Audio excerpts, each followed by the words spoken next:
Hi everyone, good morning. কেমন আছো তোমরা সবাই? আশা করছি তোমরা সবাই খুব ভালো আছো, আমরাও ভালো আছি। ত্রিপুরা ছোট্ট একটি গ্রাম থেকে আমি বান্টি তোমাদের সাথে একটি নিউ ব্লগ শেয়ার করছি। তো ঘুম থেকে উঠলাম আজকে 7:30 বাজতেই উঠে পড়লাম, কারণ ও চলে আসলো মর্নিং ওয়াক করে। তো সেই উঠেই তো আজকে আমার কী পরিমাণে হাত ব্যথা, সেই যে হাত যন্ত্রণা, তারপর স্প্রে করলাম, স্প্রে দিয়েও হাত ব্যথা কমছে না, তারপরেও সংসারের কাজ ব্যস্ত করতে লাগবে। তো এই যে 10 মিনিটের মতো আবার শুয়ে রইলাম স্প্রেটা দিয়ে, তারপর উঠলাম। উঠে তো সকালে টিফিন করলাম, চা করিনি, এমনিতে ঘরে রুটি ছিল, ওগুলো সেকে পাউডার দুধ দিয়ে খেয়েছিলাম। আজকে আমার এইভাবে খেতে ভালো লাগে। তো টিফিন করে আর কালকে লাউ ডাঁটাটা কেটে রেখে দিয়েছিলাম, তো সে আগে ভাতটা নামালাম। নামিয়ে এই যে দেখো এদিকে লাউ ডাঁটাটা এখন রান্না করে নিচ্ছি। তো কালকে কেটে রাখাতে খুব সুবিধা হয়েছে। আজকে ফার্স্টে ভেবেছিলাম কাঁঠালের তরকারি করব, কিন্তু আমার যেহেতু হাত ব্যথাটা করছে, এখন যদিও অতটা নেই, হালকা হালকা আছে, তারপরেও হাতটা ভার হয়ে আছে। তো কাঁঠাল রান্না করতে গেলে তো সেই ঝামেলা, ওগুলোকে পরিষ্কার করতে লাগবে। যদিও কেটে আনলো তারপরেও পরিষ্কার করতে লাগবে, তারপর কাটাকুটি ভাজা, সে অনেকটা সময় লাগে কাঁঠাল রান্না করতে গেলে। তো কাঁঠালের রান্না চেঞ্জ হয়ে গেল কাঁঠাল রান্না করা। তারপর রান্না করলাম এখন লাউ ডাঁটাটা, যেহেতু এটা কাটা ছিল, শুধু আলুটা কেটে বসিয়ে দিলাম। আর এদিকে করব কারকলের পুর, সমস্ত কিছু দেখো একদম কাটাকুটি করে নিয়েছি। তো যা গরম, এই গরমের মধ্যে তো সর্ষে দিয়ে খাওয়া একদমই ঠিক না, কারণ এই যা রোদ উঠে, এই রোদের মধ্যে যদি সর্ষে দিয়ে কারকলের পুর খাই না, সে ঘরে বাইরে কতবার যে দৌড়তে লাগবে। তো তার জন্য কারকল পুর খেতেও ইচ্ছে হচ্ছে। আর কারকল দেখবে ঘরের মধ্যে যদি বেশি দিন রাখি, সে আবার পেকেও যায়। কারকল পটল কিন্তু এরকমটা হয়। তো সে ভাবলাম যে না, কারকলের পুর তো খেতে ইচ্ছে হচ্ছে, তো না বানিয়েই ফেলি। তবে সর্ষে দিয়ে না, অন্যরকমভাবে করব, সেটা আজকে তোমাদের সাথেও রেসিপিটা শেয়ার করব। তো সেটা আমি আগে একদিন মনে হয় বানিয়েছিলাম, ঠিক আমার নেই। আমার মামাতো বোনের বাড়িতে না এই পুরটা খেয়েছিলাম, সেই যে কি টেস্ট, আলাদা একটা যেন টেস্ট, কিন্তু সর্ষে ছাড়া পুরটা হবে। তো সেই তো আমি খেয়েছি যে ভুলে গেলাম এখন কি কি দিয়ে করলো। ওকে একবার বলেও ছিলাম, ও বলেছিল, কিন্তু আমি তো আর আমার ঘরে করি না। তাই দেখবে একটা জিনিস সবসময় করলে কিন্তু এটা মনে থাকে, আর করলাম না কোনো দিন, হঠাৎ করে একদিন, তো সেই তো আর থাকে না। তো সে ওকে আবার ফোন করলাম কীভাবে বানাই, ও নাকি আজকে কারকলের পুর বানাচ্ছে। তো ও বলে দিল কি কি করে বানাতে লাগবে। তো তাই সমস্ত কিছু রেডি করে নিলাম। এখন ভাতটা তো নামিয়ে নিয়েছি, লাউডাটা তরকারিটা হলেই বেশ কারকলের পুরটা বানিয়ে নেব। আমার তো কারকলের পুর খেতে যা ভালো লাগে, কিন্তু সর্ষে দিয়ে খেতে পারবো না। আজকে অন্যভাবে করব, সেটা তোমাদের সাথে শেয়ার করবো। তো চলো তোমাদেরকে দেখাই কি কি লাগবে এটার জন্য। এই যে দেখো, ফার্স্টে তো লাগবে এখানে, মানে মশলাগুলো তোমাদের দেখিয়ে দিচ্ছি। এই যে এই লঙ্কা নিয়েছি, কাঁচা লঙ্কা, তারপর পেঁয়াজ কুচি, রসুন কুচি, আর নিয়েছি আদা কুচি। তো এগুলোকে কিন্তু পেস্ট করব, শুধু পেঁয়াজটা ছাড়া। তো সমস্ত তোমরা ব্লগে দেখবে কীভাবে করি। নিয়েছি এই যে মাছগুলোকে এখন ভালো করে ভাজি করে নেব। তো মাথাটা তো আর দেওয়া যাবে না, তো এই 3 পিস মাছটা দিয়েই করব। এগুলোকে এখন ভালো করে আগে ভাজতে লাগবে। আর এদিকে দেখো কারকলগুলোকে ভালো করে এখন সেদ্ধ করে নিলাম। তো একটু ঠান্ডা হয়ে গেলে কারকলের বীজটাও ছাড়িয়ে নেব।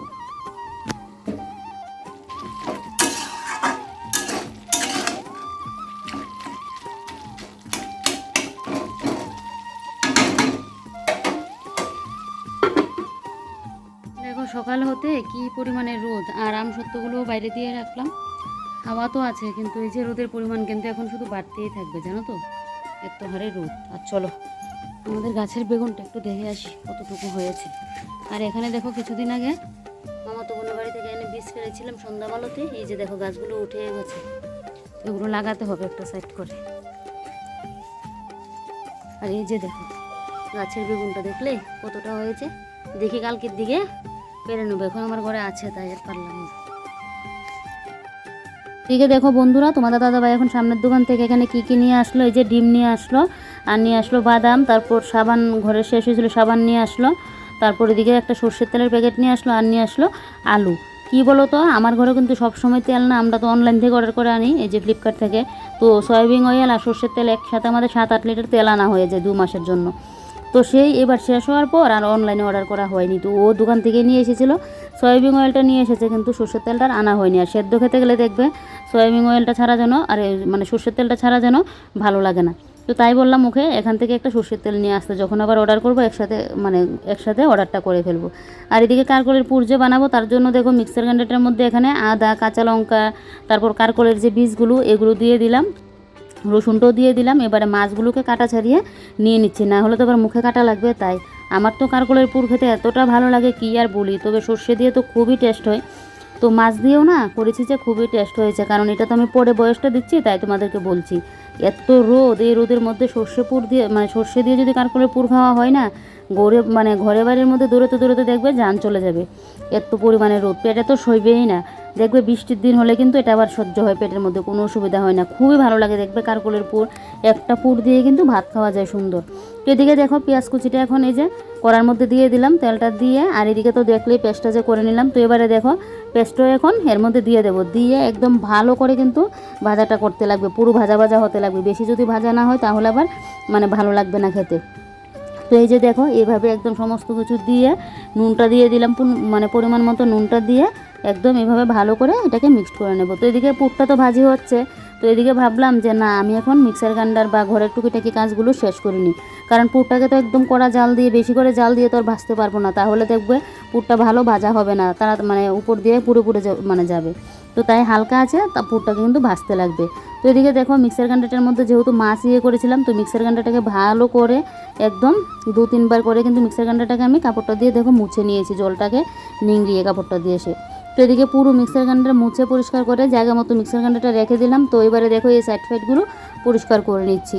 আমি না সব সময় তোমরা দেখোই আমার ব্লগে, আমি রান্না বসিয়ে কিন্তু এই গরমের মধ্যেও মানে টাইম মতো আমার সংসারের কাজবাজগুলো শেষ করি। কেন বলো তো, এই যে এইভাবে রান্না বসিয়ে আমি আমার ঘরের কাজবাজ করি, তাই আমার কিন্তু রান্না বলো আর ঘরের কাজ বলো একসাথে শেষ হয়ে যায়। না হলে রান্না বান্না শেষ করে যদি আমি কাজগুলো করতাম, সে দেখতে অনেকটা সময় কিন্তু আমার লাগতো।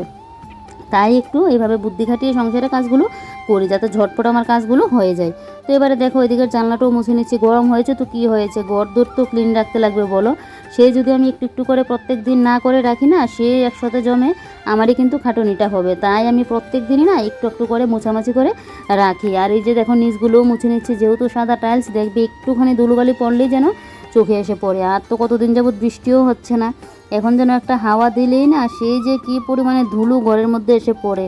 এরও সমস্ত জিনিসপত্রগুলো না সব সময় মোছামাছি করে রাখতে লাগে। প্রত্যেক দিন তো আর সম্ভব না এই গরমের মধ্যে সমস্ত জিনিসপত্র মোছামাছি করা, তাই আমি একটু একটু করে না এইভাবে মোছামাছিটা করে রাখি। আর এরকম নতুন সিলিন্ডার হলে না দেখতে কি ভালো লাগে না। তো সিলিন্ডারই দেখবে একদম সবার ঘরে ঘরে যাবে। আজকে এই সিলিন্ডার আমার ঘরে, আবার দেখবেন নেক্সট টাইম আবার এটা শেষ হলে আবার কার ঘরে যাবে কিন্তু ঠিক ঠিকানা নেই। মানে সব সময় তো আর নতুন সিলিন্ডার যে ঘরে আসবে এটা তো কোনো কথা নেই, যে এখন যেটা আসে অনেক সময় পুরনোটাও আসে, কিন্তু পুরনোটা দেখলে আমার যেন ভালো লাগে না, এরকম নতুন হলে যেন দেখতেও ভালো লাগে। তো এদিকে দেখো এই সাইডটা মুছে নিয়েছি, এবার এখন এই সাইডটা এখন মুছে নেব। একটু যদি প্রত্যেক দিন এভাবে হালকা মোছামাছি করে রাখি তাহলে দেখবে রান্নাঘর কিন্তু সবসময় ক্লিন থাকে। আর এই যে দেখো আমার পুর কিন্তু পুরো ভাজি হয়ে গেছে, এবার একটু ঠান্ডা হলে তারপর কারকলের মধ্যে নিয়ে নেব। তো ভাবলাম ঠান্ডা হতে হতে আর বসে থেকে লাভ নেই, আর একটু কাজ করে নিই। তো এবারে দেখো এই কুটুকাটুগুলো মোছামাছি করে রাখছি। এইভাবে খোলামেলা থাকলে না ধুলোবালি পড়ে, তাই মানে মোছামাছি করেও রাখতে লাগে। এগুলো যদি আবার একটা ড্রয়ার ফয়ারের মধ্যে রাখতে পারতাম তাহলে কিন্তু আমার এই কাজটা আর করতে হতো না, কিন্তু আবার কোথায় নিয়ে এগুলো রাখবো বলো। আর আমার তো নিচের তাকগুলোর মধ্যে ড্রয়ার সিস্টেম করা হয়নি, তো এগুলোর মধ্যে ধুলোবালি পড়ে, এগুলো আমার মোছামাছি করে রাখতেই লাগে। আর যে কিছু কোটোকাটি কমিয়ে রাখবো সেটাও হয় না, একটা কিছু রাখতে গেলে আবার দেখবে কোটোকাটির মানে দরকারও পড়ে। একটা ঘর মানে সংসারে যে কত জিনিসপত্র লাগে, মানে ওই ঘর বলো আর রান্নাঘর বলো, বাপরে বাপ কত জিনিস যে লাগে ঘরের মধ্যে।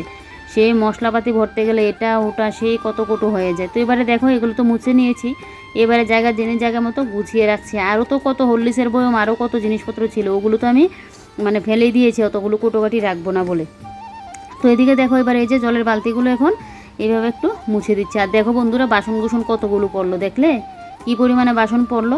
এখনও তো কারকলের পুর হয়নি, ওগুলো পড়লে আবার কড়াটোরা ভরবে, তারপর তো আবার এই আমাদের খাওয়ার বাসন পড়বে, তাহলে বুঝো আমাদের ঘরে কী পরিমাণে বাসন কুসন পড়ে। তো এদিকে দেখো এবারে এই ফিল্টারটা মুছে নিয়েছি, তারপর এদিকের জানলাটা মুছে নিচ্ছি। এখানে রান্না করতে গেলে না অনেক সময় তেল ঝিরেটা গিয়ে একদম এই ইয়েটার মধ্যে টিনগুলোর মধ্যে পড়ে। তো এই যে টিনগুলো একটু মুছে মাছে দিয়েছি, আর এদিকে আমাদের মুখ ধোয়ার বেসিনের সাইডে টিনগুলো একটু মুছে মাছে দিচ্ছি। তো এই যে এই সাইড ফাইডগুলো মুছে নিলে শেষ, তারপর গিয়ে কারকলের পুরগুলো বানিয়ে নেব। তো তার আগে নিচটাও একটু মুছে নেব।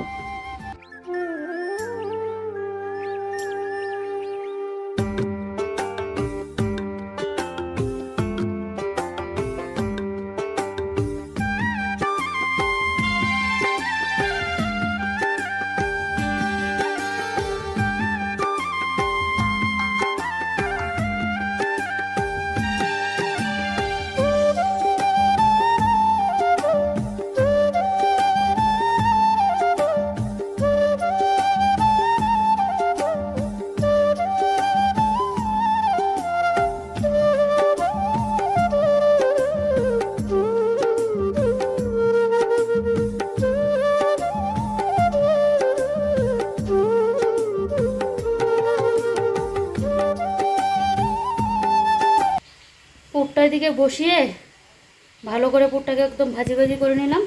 আর এবারে পুরটা ঠান্ডা হতে হতে আমি এদিকে রান্নাঘরটা পুরো ক্লিন করে নিয়েছি। এই যে দেখো, এই সাইড ওই সাইড পুরো তোমরা তো দেখলেই, পুরো রান্নাঘরটা ক্লিন করে নিলাম, কারণ সে ঠান্ডা হওয়ার জন্য আমার বসতেই লাগতো। তো ভাবলাম কি না, ঠান্ডা হতে হতে আমি এদিকে রান্নাঘরটা ক্লিন করে নিই। কালকে উঠেছিল উলু, সেই তো উলু উঠার পর উলুর পাক পুরো চারদিক দিয়ে পড়ে আছে। আজকে না হলে পরিষ্কার করতাম না, যেহেতু আমার হাতটা ব্যথা করছে, পরিষ্কারটা তো একদমই করতাম না, কারণ এটা করাতে এখন আমার হাত ব্যথা আরও কিন্তু বাড়বে। তো সেই উলুর পাক এদিকে ওদিকে পড়ে আছে, সে আবার দেখবে পাখার বাতাসে না, সে আমাদের খাওয়ার পাতে দিয়ে আবার পড়বে কখন, তরকারি পাতির মধ্যে ঢাকা থাকলেও তো কী হয়েছে, কখন গিয়ে পড়বে সে মানে দেখতেও পারবো না, চারিদিক দিয়ে শুধু উলুর পাক। তো তাই সমস্ত কিছু মোছামাছি করে নিচ্ছি। তো এবারে এখন পুরটা বসিয়ে দেবো, ওইদিকে গেলো স্নান করতে, তো মানে আসলে পুরটা দিয়ে খেয়ে যেতে পারবে। পুরো তো হয়েই গেছে, এখন বেশি একটা সময় লাগবে না। আর এদিকে দেখো বেসনটাও একদম গুলে রাখলাম যাতে তাড়াতাড়ি আমার হয়ে যায়।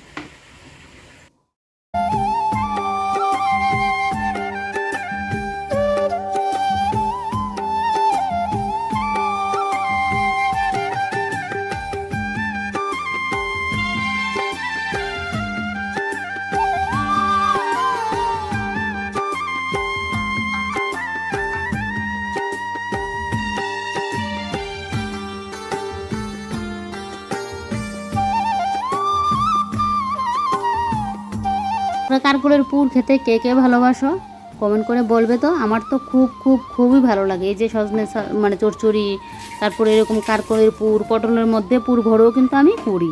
তো বৃষ্টিটা থাকলে কিন্তু খুবই ভালো লাগতো খেতে, কিন্তু এই যে বৃষ্টিটা নেই, রোদের মধ্যে যেন অসহ্য লাগছে, আর ইয়ে তো খেয়ে সহ্য হবে না, তাই আজকে মাছ দিয়ে বানালাম। তো এদিকে এখন সকালের খাওয়া দাওয়া করবো, তাই দুটা পুর বসিয়ে দিলাম। আর এদিকে দেখো বাদামগুলো এখন আর ভাজবো না, কালকে ভেজে নেবো। বাদামগুলো কুটোর মধ্যে নিয়ে নিলাম, ডিমগুলো জায়গা মতো রেখে সর্ষের তেলটা দেখো এই যে ড্রামটার মধ্যে নিয়ে নিচ্ছে। আমার হলো একটা সর্ষের তেলের ড্রাম আর একটা হলো সয়াবিন অয়েল, মানে সাদা তেলটা যেটা আমরা সবসময় খাই। তো এদিকে দেখো এই জায়গাটা তো আবার পরিষ্কারের বাকি রয়েছে, তো এবার এই জায়গাটাও পরিষ্কার করে নিচ্ছি। দেখো এটা ঢাকনাটা তুলে একদম ভেজা কাপড়টাকে একদম জলটা নিংড়িয়ে ভালো করে, তারপর দেখো একদম নিচ পিস সাইড ফাইডগুলো মুছে নিচ্ছি। এত পরিমাণে ধুলোবালি, বাপরে বাপ, কী হারে যে ধুলোবালি ঘরের মধ্যে পড়ে। এগুলো যদি মোছামাছি সবসময় না করে রাখি না, সেই দেখতে তো যা অবস্থা হয়ে থাকবে, তারপর না এগুলো একদম বাইরে নিয়ে ধুয়ে আনতে লাগবে যদি সবসময় মোছামাছি করে না রাখি। তো এবারে দেখো এইভাবে মানে এখন ঢাকনাটা দিয়ে রাখবো। আর আমার বেডরুমের মধ্যে যে একটা ইয়ে দেখতে পাচ্ছ, টেবিলের মধ্যে ঢাকা দিয়ে রাখি, ওইটা কিন্তু আমার এই টেবিলটা ছিল, এটা তো আমার বিয়ের, তো এটা কিন্তু আমার ওই ঘরেই থাকতো। তো একদিন আমার মানে পেছনের রুমে ছিল, জানলা লাগাতে গেলাম, তো এটা জানলার সামনে ছিল। এমনিতে না হলে জানলা লাগাতে গেলে কিন্তু কোনো কিছু লাগে না, কিন্তু জানলার সামনে যেহেতু ছিল, আমি এমনিতে পাটা ইয়ে করে লাগাতে গেলাম, সেই পরে তো আমার পাটা কেটে গেল আরও কাজ ভেঙে। তো তারপর থেকে এটা পেছনের রুমে থাকতো। আর ডাকনাটা একদিনই দূরে খেয়ে নিয়েছিল, তো তারপরে ডাকনাটার এখানে পাতি না, সামনের রুমেই নিয়ে নিয়েছি একটা জায়গায় একটু সেলাই করে। তো এদিকে দেখো তাই এই কাবারটা এখানে দিয়ে রাখলাম। আর এদিকে এবার মিক্সার গ্রাইন্ডার, মুড়ির কোটো, তারপর আমার জলের যে ঝগ, সমস্ত কিছু এখানে আবার আগের মতো সাজিয়ে রেখে দিয়েছি। রেখে এই যে দেখো আমাদের পুরো কিন্তু হয়ে গেছে, দেখতে কিন্তু পুরো চপের মতো লাগছে। ঠিক বলেছি কি তো বলো তো বন্ধুরা, একদম পুরো কিন্তু দেখতে চপের মতো হয়েছে।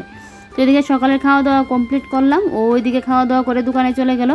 আর এদিকে দেখো এই যে এবারে আমি এখন ঘরটা মুছে নিচ্ছি। জানো তো বন্ধুরা, সকাল সকাল যদি ঘুম থেকে মানে উঠতে পারি না, তাহলে সংসারের অনেক কাজ করা যায়, আর সকাল সকালই সংসারের সমস্ত কাজবাজ হয়ে যায়।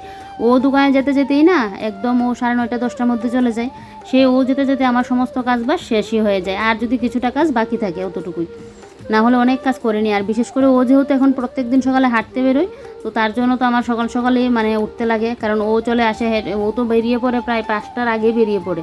তো সেই 6:30 7টা বা যেদিন বাজার করবে সেদিন তো 7:30 এরকম বাজে।